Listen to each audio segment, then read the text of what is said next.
Créateur de tout l'univers, du monde visible et invisible, a quitté le ciel pour la terre, en prenant la forme d'un serviteur, né d'une vierge femme, conçu par la vertu du Saint-Esprit. Jésus-Christ, malgré son apparence humaine, en lui habitait toute la plénitude de la divinité, parce qu'il n'était pas que le Fils de l'âme, il était aussi le Fils du Dieu vivant, celui que tous les anges des cieux adorent.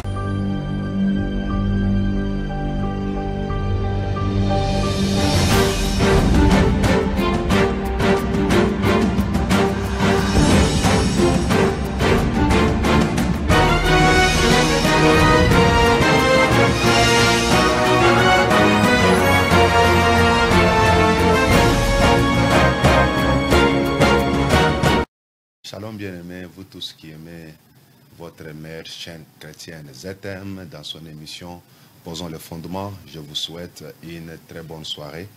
Moi, c'est le pasteur Cédric Lukusa, je suis le pasteur de l'église Temple chrétien Mont-Carmel. Nous sommes sur l'avenue Kitega, numéro 110, dans la commune de Kinshasa. Avenue Kitega, numéro 110, dans la commune de Kinshasa. C'est là où nous nous réunissons chaque mercredi et vendredi de 17h30 à 19h30. Et le dimanche, c'est de 8h juste jusqu'à 11h30.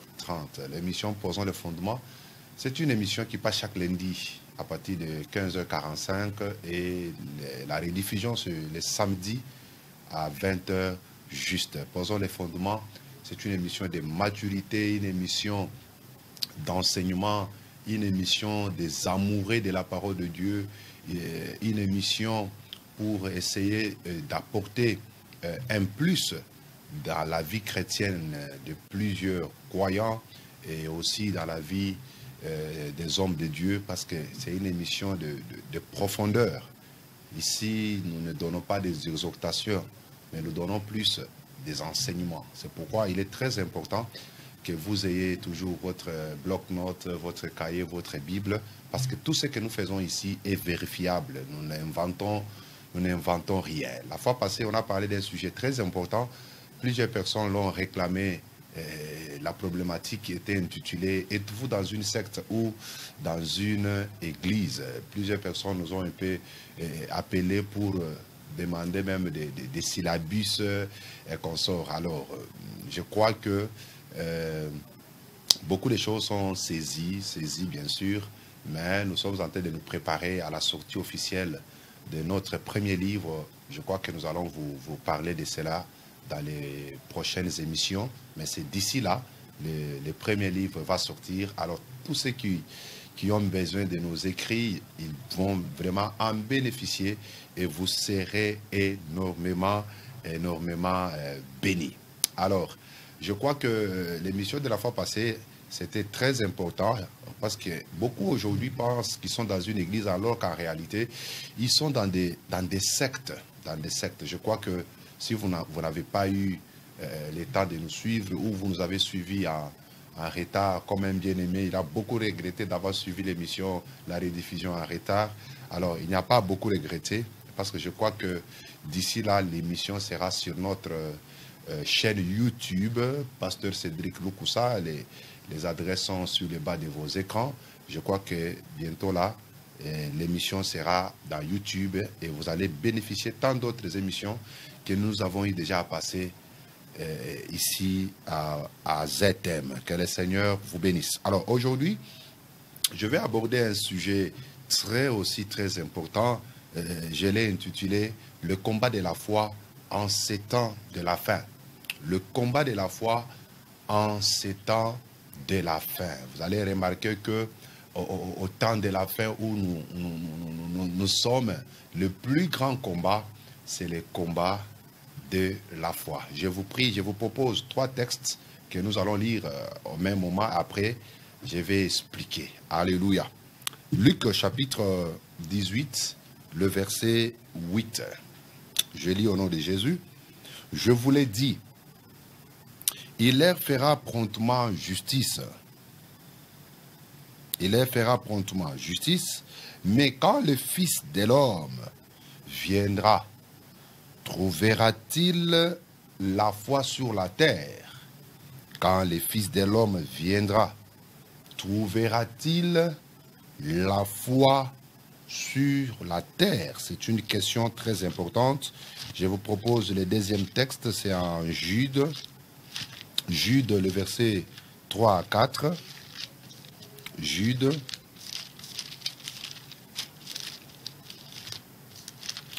Jude 3 à 4. Lisons.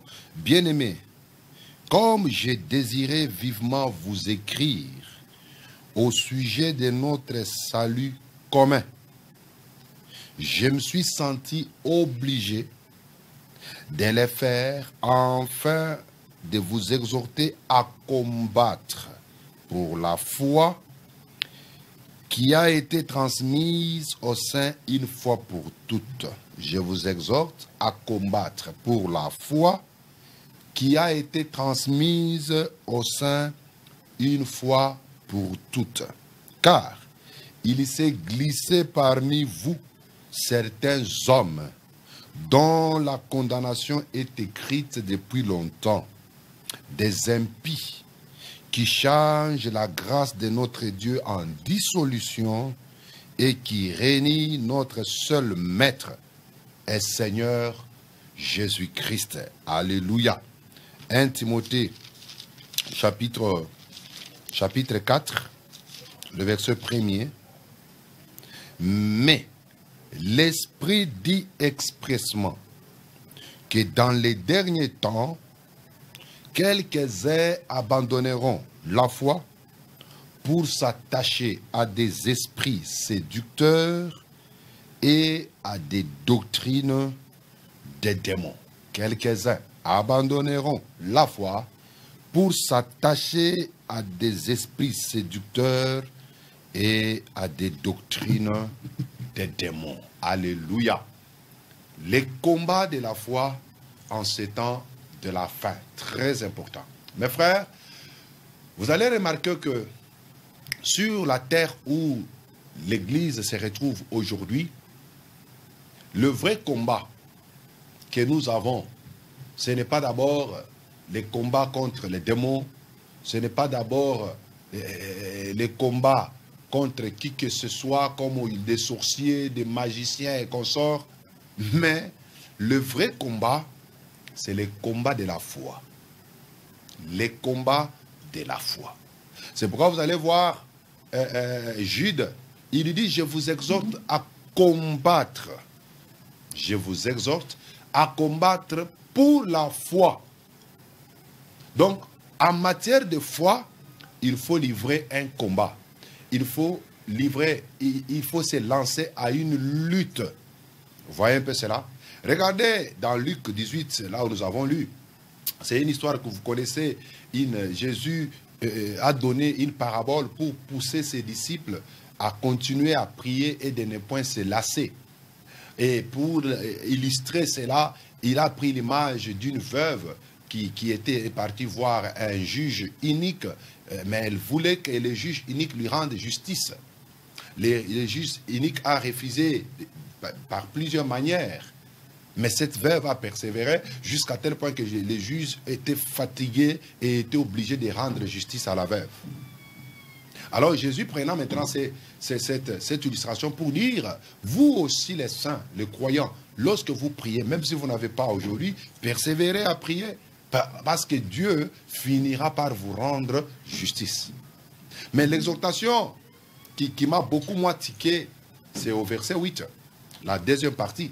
Jésus dit, quand le Fils de l'homme viendra, trouvera-t-il la foi sur la terre?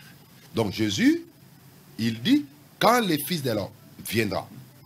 Dans ce texte, vous allez trouver deux éléments importants.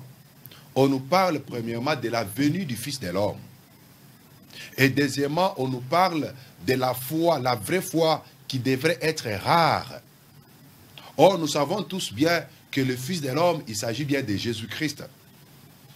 Jésus-Christ qui était venu pour sa première fois, il est né, il a grandi et il est mort, il est ressuscité. Il est monté au ciel et il s'est assis à la droite du Père. Tout ça, nous appelons ça la première venue de Christ. Il était venu avec l'objectif principal de sauver les hommes. Il est venu pour les sauver. Mais le Seigneur, il promet, il parle en Luc 18, 8 de sa seconde venue. Il dit, quand je reviendrai, trouverai-je la foi sur la terre? Donc Jésus, il annonce qu'il va revenir. N'oubliez pas, en Actes des Apôtres, je crois chapitre 1er, Actes chapitre 1er, lorsque Jésus était ressuscité, je crois au verset 11, au moment où il montait au ciel, les disciples sont restés les regards fixés vers le ciel, et des hommes, des anges bien sûr, leur sont apparus et leur dirent, hommes galiléens, pourquoi vous arrêtez-vous à regarder au ciel? C'est Jésus qui a été enlevé au ciel du milieu de vous, reviendra de la même manière que vous l'avez vu en allant au ciel. C'est Jésus que vous avez vu monter, il reviendra de la même manière. Donc, vous voyez que le Seigneur, les anges annoncent le retour de Jésus. Il dit, c'est Jésus que vous voyez aller, il reviendra de la même manière qu'il est monté. Or, à l'époque, à cet instant-là, Jésus montait sur la montagne des Oliviers. C'est à partir de cette montagne qu'il est allé au ciel. Alors, son retour se fera aussi de la même manière. Il reviendra sur la même montagne de la même manière qu'il était monté lors de sa première venue. Vous voyez un peu cela? Il reviendra. Mais il est très important de savoir, lorsqu'on parle de la seconde venue de Christ, elle se passera dans deux étapes. La première étape, c'est une venue, je peux dire, invisible aux païens. Le monde ne les verra pas. Mais il n'y a que les saints, le croyant, les gens qui ont été nés de nouveau, baptisés du Saint-Esprit, qui ont gardé leur foi jusqu'à la fin de leur vie, qui étaient morts ou soit vivants, ces gens-là ressusciteront pour ceux qui étaient morts. Et les vivants subiront ce qu'on appelle la transformation de leur corps. Et tous ensemble, ils monteront à la rencontre du Seigneur dans les airs. Ça, c'est 1 Thessaloniciens, chapitre 4, à partir du verset 16 jusqu'à 19, qui nous parle. Ça, c'est une venue de Jésus pour venir prendre ses siens, pour venir prendre son église. Mais c'est ce qu'on appelle en d'autres termes l'enlèvement. Vous voyez? C'est un déplacement invisible au monde. Il n'y a que le croyant qui saura ce qui se passe. Mais les païens, pour eux, ils subiront bien sûr certaines catastrophes naturelles. Parce que si un pilote est croyant, vous voyez un peu cela, et que Jésus revenait, il va aller au ciel. Voilà, il va partir et les clients, les passagers qui étaient dans l'avion, vous voyez ce qui peut arriver. Vous voyez, si le chauffeur est croyant et qu'il est enlevé, maintenant imaginez les gens qui étaient dans le véhicule et qui ne croyaient pas en Jésus, vous voyez ce qui va arriver dans le monde en ce jour-là. Mais quand on parle de la deuxième phase de la seconde venue, c'est lorsque Jésus reviendra lors de la guerre qu'on appelle la guerre d'Armageddon. Il reviendra pour venir sauver Israël. Vous voyez un peu cela? Et à cette époque-là, il descendra, ses pieds vont toucher la montagne des Oliviers. Et il ne descendra pas seul, il sera accompagné d'une armée céleste.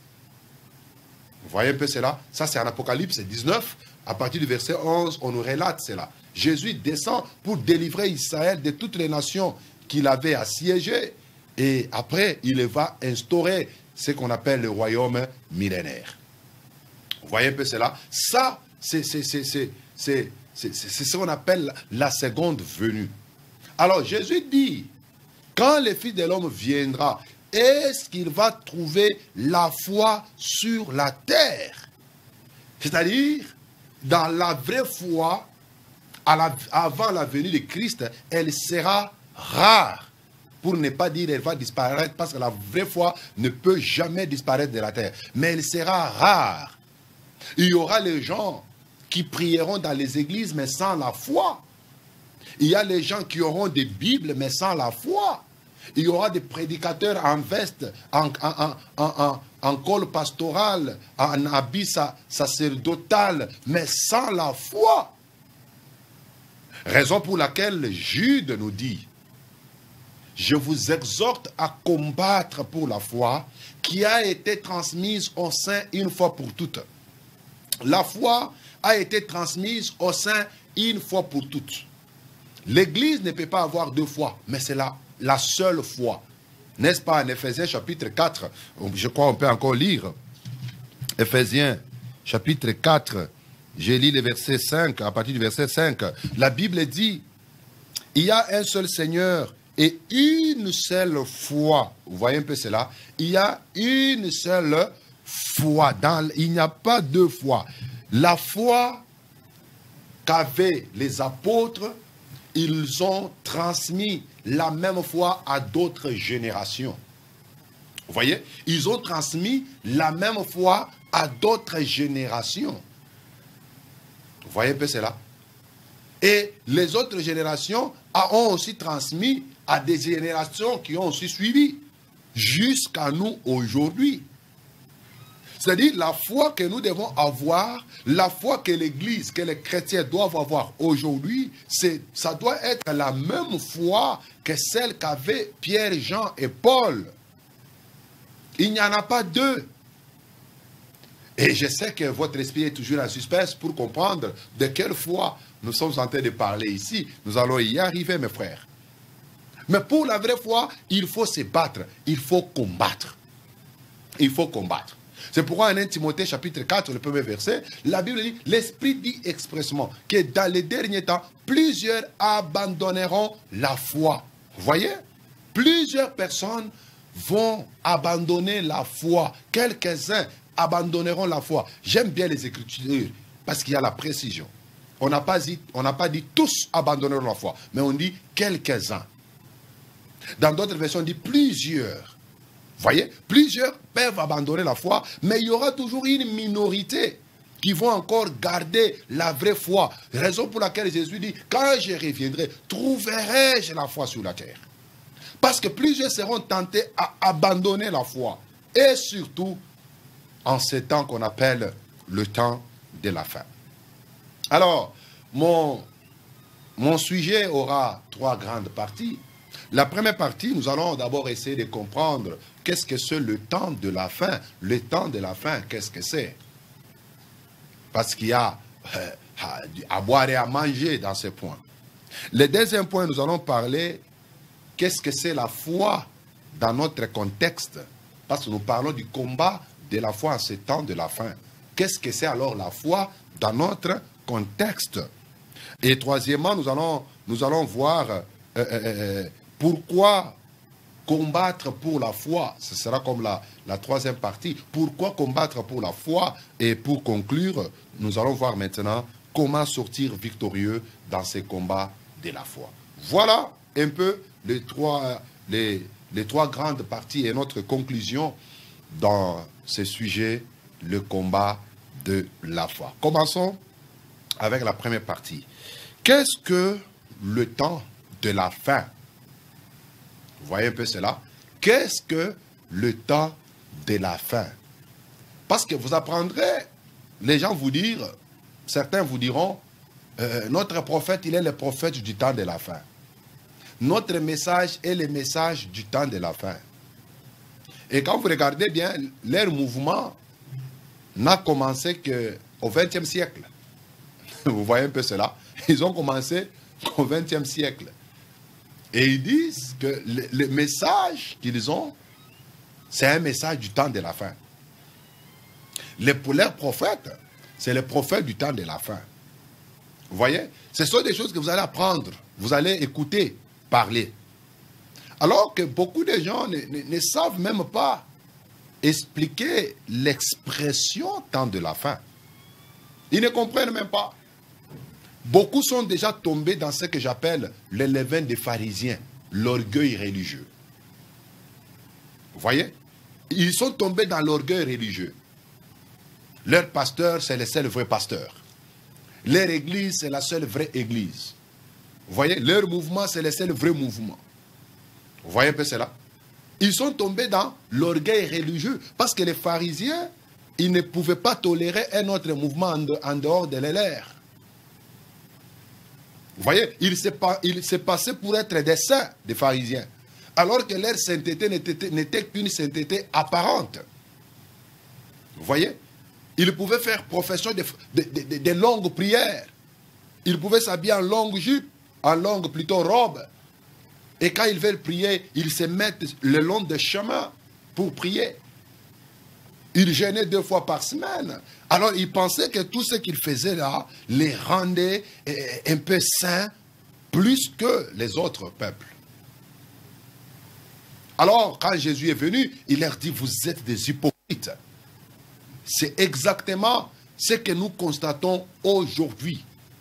En ces temps ici, que nous appelons le temps de la fin, il y a beaucoup de choses qui se passent.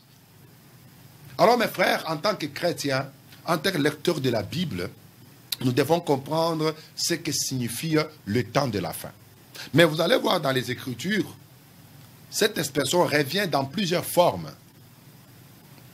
Par exemple, en 1 Pierre, chapitre 1er, le verset 20, 1 Pierre, chapitre 1er, le verset 20, la Bible dit, prédestiné avant la fondation du monde, manifesté à la fin des temps à cause de vous. L'apôtre Pierre est en train de parler que l'agneau qui a été immolé a été prédestiné avant la fondation du monde, mais cet agneau-là a été manifesté à la fin des temps à cause de vous. Vous voyez? Or, l'agneau, selon Jean 1, 29, il s'agit bien de Jésus, parce que le prophète Jean a présenté Jésus comme étant l'agneau de Dieu qui ôte les péchés du monde. En Exode 12, l'agneau qui a été immolé pour la libération des enfants d'Israël était l'image de Jésus-Christ qui devrait mourir, qui devait être immolé pour le salut non seulement d'Israël, mais le salut de toute l'humanité. Donc Jésus, il est l'agneau. Mais regardez mes frères, quand est-ce que l'agneau a été manifesté? On nous dit qu'il a été manifesté à la fin des temps. C'est-à-dire, quand Jésus s'est manifesté, lorsque Jésus est venu pour sa première fois, c'était déjà le temps de la fin. Alléluia. C'était déjà le temps de la fin. Lorsqu'il était venu, j'en reviendrai, j'en donnerai encore plus de détails. Par exemple, en Hébreu, au chapitre 1er, le verset 1 à 2, vous allez voir l'expression qui revient. On dit, après avoir, autrefois, à plusieurs reprises et de plusieurs manières, parlé à nos pères par les prophètes, Dieu, dans ces derniers temps, nous a parlé par le Fils, qu'il a établi héritier de toutes choses par lesquelles il a aussi créé le monde. Vous voyez, Dieu a parlé à plusieurs reprises, de plusieurs manières à nos pères, par les prophètes. Vous voyez, ça c'est l'épître aux Hébreux. Vous voyez, c'est l'épître aux Hébreux. Quand on parle, il a parlé, Dieu a parlé à nos pères. Il ne s'agit pas des Américains. Il ne s'agit pas des Européens, ni des Congolais. Mais il s'agit des Juifs. Dieu a parlé aux pères, aux enfants d'Israël, par les prophètes. Vous voyez, Abraham était un prophète. Vous voyez un peu cela? Moïse était un prophète que Dieu avait envoyé au peuple d'Israël. Samuel était un prophète que Dieu avait envoyé au peuple d'Israël, Ésaïe et tous les autres, jusqu'au dernier prophète qui était Jean-Baptiste. Dieu, à plusieurs manières, a parlé aux enfants d'Israël par les prophètes. Il les a dit ceci: c'est par un prophète que vous êtes sortis de l'Égypte, ça c'est à Osée, et c'est par les prophètes que vous serez encore gardés. Et en Amos, je crois, 3:7, on nous dit, Dieu ne fait rien sans avoir révélé ses secrets à ses serviteurs, le prophète. À ses serviteurs, le prophète. Donc Dieu ne pouvait rien faire en Israël sans passer par les prophètes. Il pouvait les envoyer un prophète. Lorsqu'il meurt, il les suscite un autre prophète. Ainsi de suite. Il pouvait y avoir aussi des occasions si rares. Dieu pouvait utiliser 2 prophètes qui travaillent au même moment ou dans un temps proche en Israël. Donc Israël était habitué aux prophètes parce que les prophètes étaient la bouche autorisée de Dieu. Il était le porte-parole de Dieu. Quand un prophète parle en Israël, c'est Dieu qui est en train de parler. C'est pourquoi la Bible dit, Dieu à plusieurs manières a parlé à nos pères, c'est-à-dire aux Juifs, par les prophètes. Mais il dit ceci, dans ces derniers temps, l'expression qui revient, ces derniers temps, ça veut dire tout simplement temps de la fin, mais ici on dit dernier temps. Dernier temps. En ces derniers temps, Dieu nous a parlé par le Fils. Alléluia. Oh, le Fils ici, qu'il a établi héritier de toutes choses. Il s'agit bien sûr de Jésus. Jean 3,16 nous dit quoi? Dieu a tant aimé le monde, il a donné son Fils. Son Fils unique là, il s'appelle Jésus. L'objectif de l'évangile de Jean, je crois en Jean chapitre 21, il dit toutes ces choses ont été écrites afin que vous croyiez que Jésus est le Fils de Dieu. Jésus, c'est lui qui est le Fils. Alors, dans ces derniers temps, Dieu parle par le Fils. Ce n'est plus le temps des prophètes, mes frères. Ce n'est plus le temps des prophètes. Mais c'est le temps du Fils.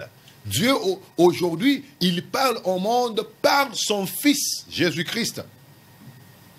Vous voyez? Par son Fils Jésus-Christ. Le temps des prophètes comme de l'Ancienne Alliance, ce temps-là est déjà passé.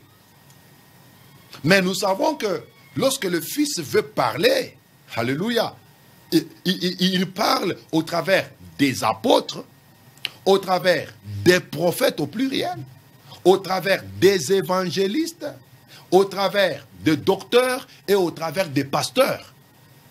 Éphésiens chapitre 4, le verset 11. Ce sont des hommes mandatés par Dieu pour parler au nom de son Fils, Jésus-Christ. Parce que Jésus lui-même, en lui, il avait tous les ministères. On l'a appelé l'apôtre, un envoyé. Vous voyez? Jésus-Christ, on l'a appelé un grand prophète apparu parmi nous. Jésus-Christ, il allait de lieu en lieu faisant du bien aux hommes. Ça, c'est le travail d'un évangéliste. On l'appelle le bon berger. Il est le pasteur. On l'appelle Rabbi. Il est l'enseignant. Donc, en Jésus, il y avait tous les 5 ministères.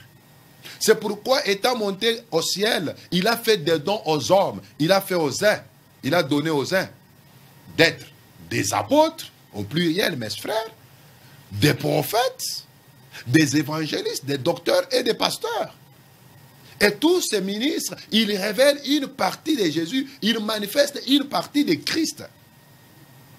Donc aujourd'hui, Jésus, Dieu n'envoie plus des prophètes comme dans l'ancien temps, où il envoyait seulement un seul prophète pour son peuple.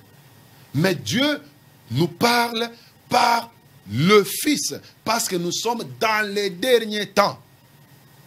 Dans les derniers temps, ce n'est pas le temps des prophètes, c'est le temps du Fils, c'est le temps de Jésus. C'est pourquoi il faut toujours avoir beaucoup de souplesse quand vous parlez au temps de Jésus. Parce que quand les gens, beaucoup parlent au temps de Jésus, ils font référence quand Jésus marchait dans les rues de Jérusalem. Le temps de Jésus, jusqu'à aujourd'hui, nous sommes toujours dans le temps de Jésus. On dit dans les derniers temps, Dieu nous parle par le Fils. Jésus-Christ. Alléluia. L'expression qui est utilisée là-bas, c'est les derniers temps. Regardez encore en 1 Pierre, chapitre 4, les versets 7. Vous allez voir encore l'expression qui est utilisée, qui veut dire tout simplement temps de la fin. 1 Pierre 4, le verset 7. La Bible dit, la fin de toutes choses est proche. Soyez donc sobres et sages pour vaquer à la prière. On dit, la fin de toutes choses est proche. Donc, le temps de la fin, dernier temps, veut dire aussi la fin de toutes choses. Et ce temps-là est proche. Et en ce temps ici, de la fin, la Bible nous dit, nous devons vaquer à la prière. Nous devons être sages. C'est le temps de la sagesse. C'est pourquoi Matthieu 25, on nous parle des vierges folles et des vierges sages. C'est le temps d'être sage. Et c'est le temps d'appartenir au groupe des sages. Alléluia. Et vous connaissez en quoi était due leur sagesse. Alléluia. 1 Corinthiens chapitre 10, le verset 11. L'expression qui est utilisée là-bas, c'est la fin des siècles. On dit, ces choses leur sont arrivées pour nous servir d'exemple et elles ont été écrites pour notre instruction à nous qui sommes parvenus à la fin des siècles. L'apôtre Paul, déjà à son temps, parlait déjà de la fin des siècles. Il parlait déjà de la fin du temps. Il se faisait déjà, il faisait partir des serviteurs du temps déjà de la fin. Parce qu'il dit, ces choses qui étaient arrivées à Israël, dans les déserts, ces choses-là leur sont arrivées pour nous servir. Nous, commençant par lui, il dit, nous qui sommes arrivés à la fin des siècles. La fin des siècles. Donc, l'apôtre Paul fait partie aussi des serviteurs du temps de la fin. Il fait partie aussi des apôtres du temps de la fin, déjà à son temps. Alors, comment quelqu'un peut sortir aujourd'hui pour commencer à prendre l'expression temps de la fin comme si c'est son expression à lui propre? Non, mes frères. En 2 Timothée, chapitre 3, le verset 1er, l'expression qui est utilisée là-bas, c'est les derniers jours. 2 Timothée, chapitre 3, 2 Timothée, chapitre 3, le verset 1er. Sache que dans les derniers jours, il y aura des temps difficiles. On dit dans les derniers jours, il y aura des temps difficiles. C'est déjà le temps de la fin. Et au travers de cette écriture, on nous donne toute une liste de signes du temps de la fin ou des derniers jours. On dit derniers jours parce qu'il y en a plusieurs. Depuis que Jésus était venu jusqu'à aujourd'hui, nous sommes déjà dans les 2000 ans. C'est plusieurs jours, c'est plusieurs siècles. Mais on dit, à ce temps-là, le temps sera difficile. Le temps est difficile, mes frères. C'est pourquoi le vrai combat, c'est le combat de la foi. Parce que le temps est difficile. Il y a des crises dans le monde. Il y a des guerres dans le monde. Il y a des famines dans le monde. Il y a des tremblements de terre dans le monde. Jusqu'à aujourd'hui, nous sommes encore dans les effets de Covid-19. Les gouvernements mondiaux ont bougé à cause de cette pandémie. Vous voyez un peu cela? Ça a occasionné des chutes économiques graves dans le monde. Le temps est difficile.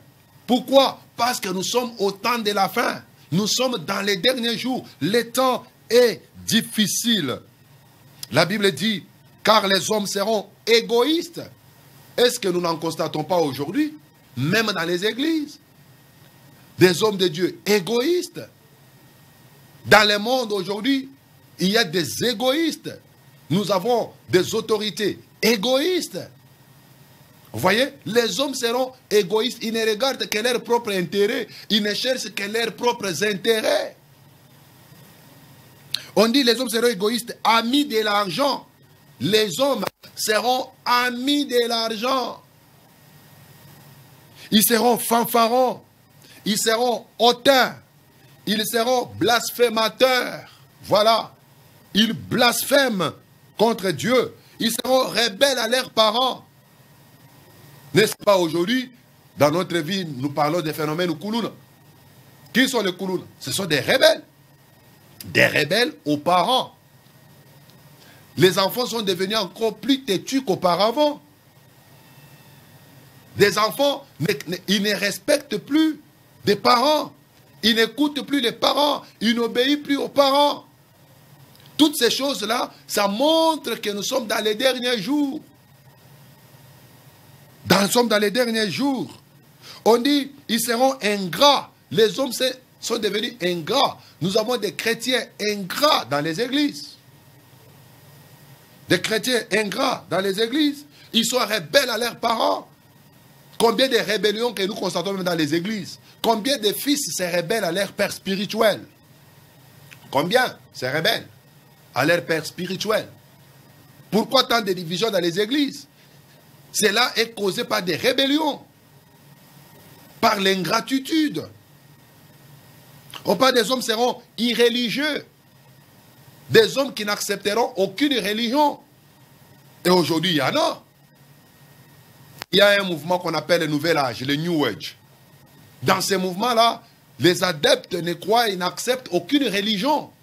Ils critiquent le bouddhisme, ils critiquent l'islam, ils critiquent le judaïsme, ils critiquent le christianisme, ils critiquent toutes les religions qui sont dans le monde. Si vous critiquez maintenant toutes les religions, vous nous proposez quoi? Ils vont dire non, il faut découvrir le moi supérieur qui est en vous. La divinité est dans l'homme, il faut le découvrir. Et pour le découvrir, ils vont vous proposer maintenant des prières qui n'ont rien à faire avec la saine doctrine. Les hommes sont devenus irréligieux. Combien déchirent aujourd'hui la Bible? Parce qu'ils ne croient pas à la doctrine qui est dans la Bible.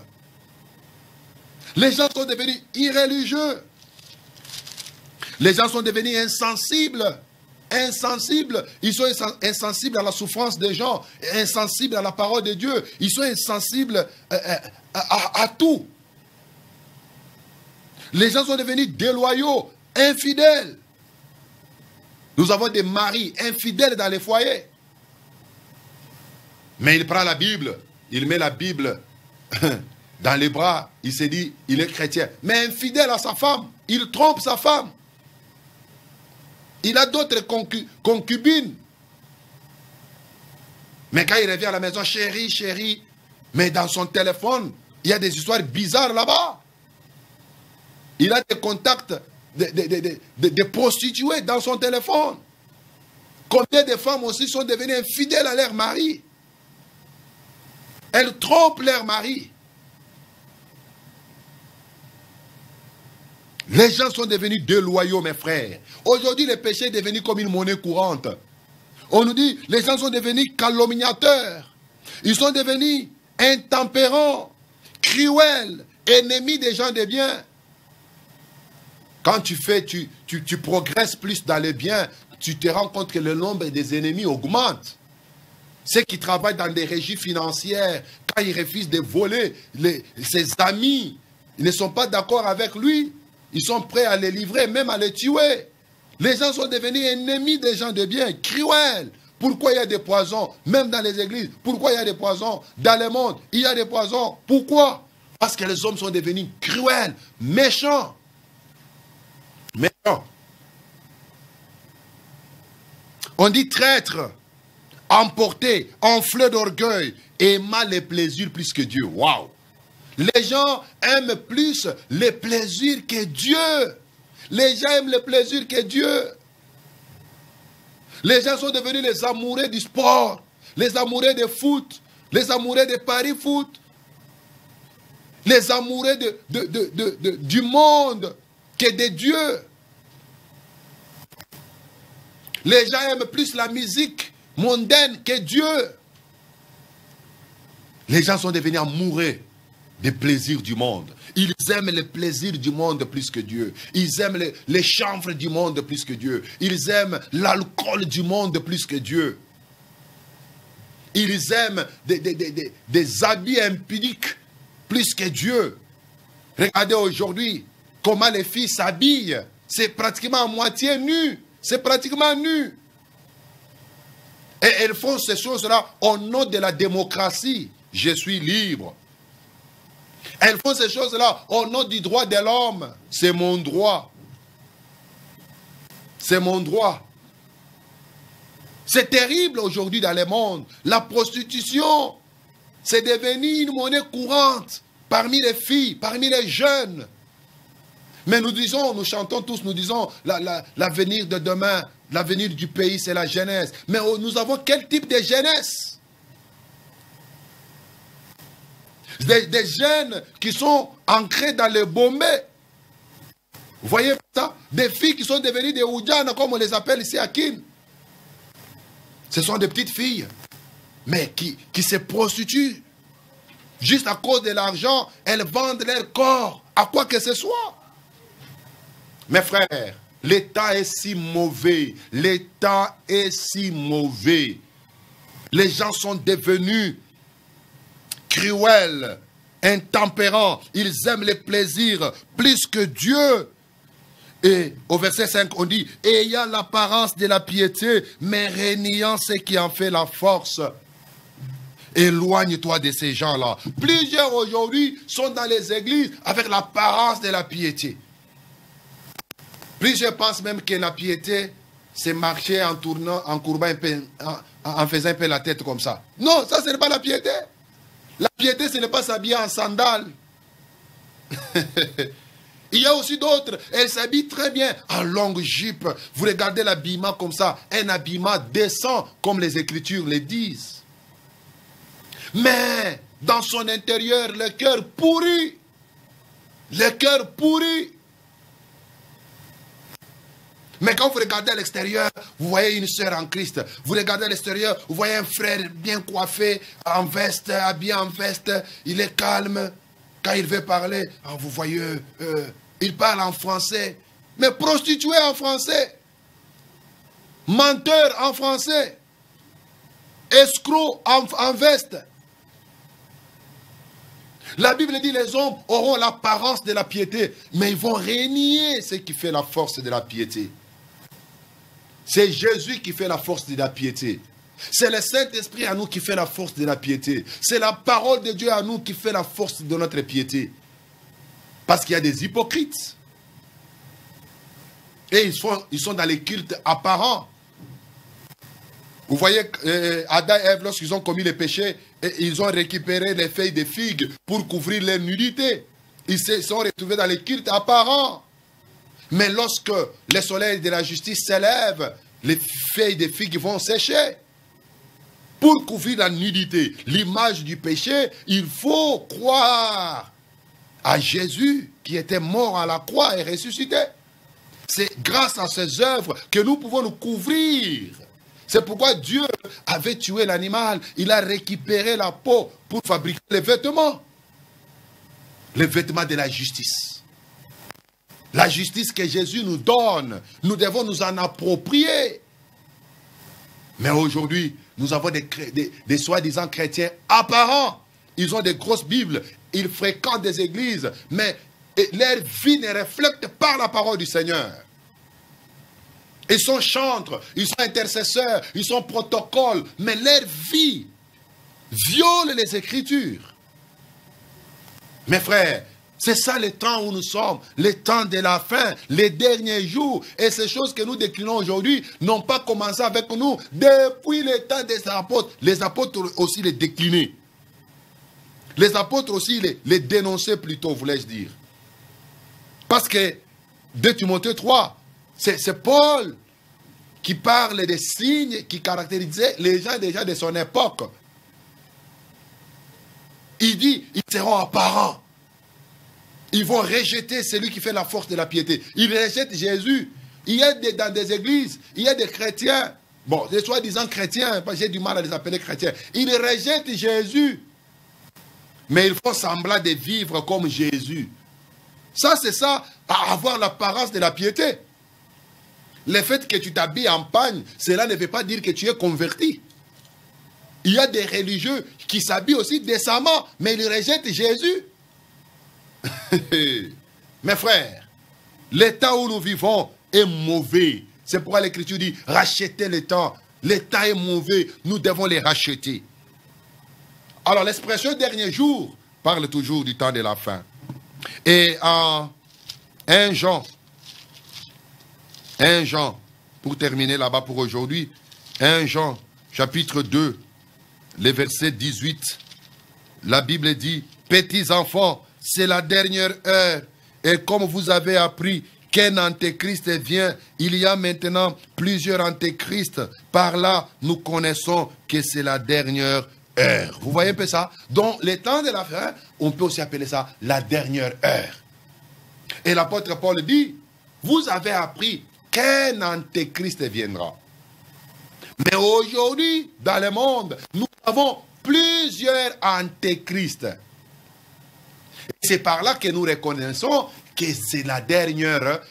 Qui parle? L'apôtre Jean. Déjà en son temps, il parle de la dernière heure. Et il dit, vous allez reconnaître la dernière heure par l'apparition de faux Christ, par l'apparition des antéchrists, par l'apparition des séducteurs. Déjà à leur temps, il y avait déjà des antéchrists. Parce que toute personne qui est animée par l'esprit de l'antéchrist, c'est un antéchrist. Toute personne qui s'oppose à Christ et à sa parole, c'est un antichrist. C'est un antichrist. Et on dit que c'est la dernière heure. C'est la dernière heure. Alors, mes frères, pour terminer, il y a une définition simple que je vais vous donner par rapport au temps de la fin. Quand on parle du temps de la fin, ou soit les derniers jours, ou les derniers temps, ou la fin de toutes choses, ou la fin des siècles, ou la dernière heure, ça veut dire tout simplement, c'est la période qui sépare la première venue de Jésus et la seconde venue de Jésus. Cette longue période qui sépare la première venue de Jésus jusqu'à la seconde venue de Jésus, toute cette période-là, on appelle ça temps de la fin. Donc l'Église, depuis sa fondation, est déjà dans le temps de la fin. C'est pourquoi, par exemple, en Actes des Apôtres, chapitre 2, l'apôtre Paul dit, pendant qu'on traitait les apôtres d'ivres, il dit, ils ne sont pas ivres, mais ce qu'ils sont, c'est ce que Joël 2, 28 avait dit. Dans les derniers jours, je répandrai de mon esprit sur toute chair. C'est-à-dire, les derniers jours avaient commencé avec la descente du Saint-Esprit sur la terre, les jours de la Pentecôte. C'était déjà les derniers jours, c'était déjà le temps de la fin. Jusqu'aujourd'hui, depuis la Pentecôte, jusqu'aujourd'hui, nous sommes toujours dans les derniers jours. Nous sommes toujours dans les temps de la fin. Nous sommes toujours dans les temps de la fin. Donc, les temps de la fin a le même début. C'est un temps qui a commencé depuis la descente du Saint-Esprit. C'est depuis la venue de Jésus pour sa première fois sur la terre. C'était le début du temps de la fin. Mais nous savons que le monde est subdivisé en trois entités prophétiques, l'Église, les nations et Israël. Peut-être c'est par là que je vais commencer la prochaine fois. Donc, jusqu'aujourd'hui, mes frères, nous sommes toujours dans le temps de la fin. Nous sommes dans les derniers jours, depuis la descente du Saint-Esprit, depuis que Jésus était venu. Alors, nous sommes tous dans le temps de la fin. Alors, tous les serviteurs de Dieu, commençant par les apôtres jusqu'à nous aujourd'hui, nous sommes toujours des serviteurs du temps de la fin. Il n'y en a pas un seul qui va se frapper, se bomber la poitrine pour dire « Je suis le prophète du temps de la fin ». Non. Il est un prophète du temps de la fin. Il y en a aussi d'autres qui sont aussi des prophètes, qui sont aussi des apôtres du temps de la fin, des pasteurs du temps de la fin, des évangélistes du temps de la fin, des pasteurs du temps de la fin. Tous les hommes de Dieu qui œuvrent dans l'église sont les serviteurs du temps de la fin. Si vous êtes dans l'église de Jésus-Christ, vous êtes une église du temps de la fin. C'est très important. Mais à ce temps de la fin, le plus grand défi, c'est le défi de garder la foi, de combattre pour la foi. Pour aujourd'hui, nous allons nous arrêter là. Je crois que prochainement, nous allons expliquer un peu la foi dans notre contexte. C'est très, très important. Il ne faut pas manquer. Moi, c'est le pasteur Cédric Lukusa du Temple chrétien Mont-Carmel. Nous sommes à Kinshasa, précisément dans la commune de Kinshasa, sur l'avenue Kitega numéro 110. Avenue Kitega numéro 110. C'est là où nous nous réunissons chaque mercredi et vendredi de 17h30 à 19h30. Et le dimanche, c'est de 8h juste jusqu'à 11h à 11h30. Pour ceux qui nous suivent, vous pouvez nous écrire aussi sur le numéro qui est sur le bas de vos écrans. C'est un numéro sur WhatsApp. Posez des questions. Là où vous n'avez pas compris, nous sommes toujours disponibles pour vous répondre. Vous pouvez aussi nous suivre dans notre chaîne YouTube, Pasteur Cédric Lukusa officiel. Entrez là-bas et sur notre page Facebook et sur notre compte Twitter, vous pouvez nous écrire, vous abonner aussi à nos différentes plateformes et vous serez toujours bénis. Pour ce soir, que le Seigneur vous bénisse abondamment. Je vous retrouve en rediffusion le samedi à partir de 20h juste. S'il y a match, ça sera juste après, après le match. Mais quant à moi, je vais vous retrouver le lundi prochain à la même heure. À mon nom personnel et au nom de toute l'équipe technique des ZM et au concepteur de cette émission, M. Serge Katouma, je vous souhaite une très belle soirée accompagné de Jésus-Christ. Ciao pour la prochaine fois.